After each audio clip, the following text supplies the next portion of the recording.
is a project, and the major deliverable is your certificate. Hello, this is William here. Welcome to my channel.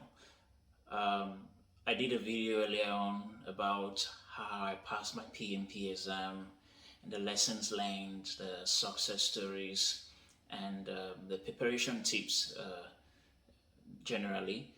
But I felt the need to do another video, basically just to cover up the aspect of the preparation, what I did, so the pre-preparation um, planning for my PMP, and basically what went into preparing for my PMP. I promise this video is going to be short. And majorly, I would say study immensely. Number one, study immensely. In the previous video, I mentioned that I actually put in between 150 to 200 hours of study. So study immensely and practice with a ton of questions. And just keep on practicing, keep on familiarizing yourself with the PMP concepts and basically project and how to approach those projects. So you have to study with a ton of questions, scenario based questions. Study immensely, practice, use practice simulation questions, simulation exam quizzes and all that, just to help you to study and give you that mind frame, that mindset of a project manager, and put you in the mindset of preparing for the project management professional exam. Number two is use simulations that mimic the real exam conditions. So basically you have the real exam conditions, which means 230 minutes, 180 questions, you have 10 minutes break, and basically that's what it is. So try to take up to at least three exam simulation questions like that mimic the exact exam conditions, and that will help you to prepare yourself mentally, physically, so you don't get exhausted when you've gotten just to questions 90 or something. So basically you want to use those simulation kind of conditions to pace yourself, to be able to train yourself, so that when you get to the real exam you're able to deliver. So use simulation practice questions and simulations that mimic the exam conditions. Know your Agile. You cannot avoid Agile. I established this in the previous video I did. So know your Agile, and especially how a project manager relates or reacts in an Agile based environment. So how does a project manager act? What is expected of a project manager in an Agile-based environment?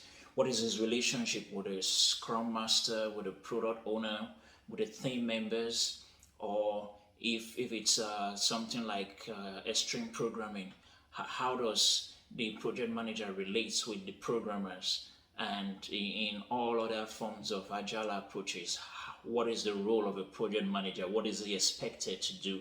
So the role or the expectations of a project manager in a traditional waterfall environment is quite different from that of a project manager in an Agile-based environment, and also slightly different in an hybrid environment. So you have to know what is the role of a project manager in these various environments. How should it act? How should it relate?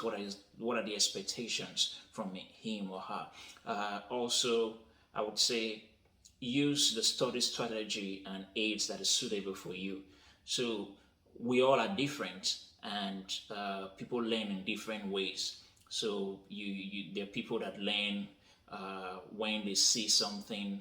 There are people, yeah, so basically through visual aids. There are some people that are very good as auditory learners, and they learn when they hear things. Yeah, so use the study materials that is suitable for you. If you are the type of person that you have to write it out with a pen and paper, and basically you have to map out these things, then do that. So use the study strategy and study aids that are suitable for you, and not just what was successful for somebody else, but you know what is successful for you. So narrow it down to using what is suitable for you. And the next one is surround yourself with the right people and materials. You need that motivation and the mindset framing to help you build your confidence. So I took the exam and I passed it above average on my first attempt. But there are people that have taken the exam 2 or more times before they got it right. So what I mean is you don't want to be so overwhelmed with the stories of failures. You want to really focus on the story of success, because that helps to build your confidence. And somebody may tell you that, oh, despite the variety of the materials that they use and how much time they put in, it didn't work out for them. Well, that is them, and basically it's different in your own case. So build your confidence, because you need that confidence to go and take the exam. You really need that confidence. So build your confidence, surround yourself with the right people, with the right materials. Basically, put yourself in the right environment, and the environment that is encouraging, the environment that is enabling, and the environment that is motivational for you to do what you're supposed to do, and align what needs to be aligned for you to be able to be successful in taking the exam. So get the right mindsets, the right framing, and build your confidence. I would say the next one is be well prepared, but avoid analysis paralysis. So that means put in everything you need to put in. So I said, even if the recommended time for study is about 100 hours, but I put in between 150 and 200 hours, and I explained that in depth in my earlier video. So you can go and watch my earlier video to get more elaboration on that. I put a link for my to that video in this video, so you can be able to easily go and check that out. So avoid analysis paralysis. Be well prepared. Put in everything you need to put in, but don't overanalyze everything. Don't seek out all materials that are out there for you to feel that you are ready to pass the exam. I studied a lot of materials, a bunch of materials, but I had a timeline, I had a target, and there were materials that were even recommended to me by a few people, but I didn't bother to check them out because I felt what I already had was good enough, and I didn't want to overwhelm myself with a lot of things. So if you have materials that are trusted and tested, and they have proven success stories, then go for those materials and basically just study those materials inside and out, and give yourself to it. But don't go out there wanting to go through all PMP materials or everything that has to do with PMP before you think you are prepared. So avoid analysis paralysis, because at the end of the day, that depletes your confidence. It drains you, and basically it doesn't even make you well prepared, because you are here and there, and you are not really focused or in depth. So put in the work, be well prepared, but avoid analysis paralysis. And the last one, I would say, your PMP is a project, and the major deliverable is your certificate.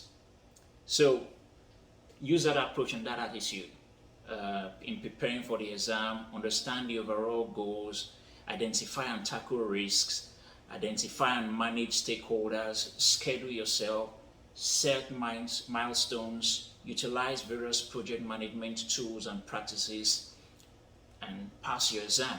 So you have one project, and that is passing your PMP. And I know that you're going to be successful.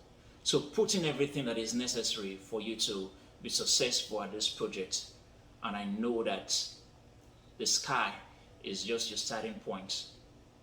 And I'll see you at the other side of success. Bye for now. See you again.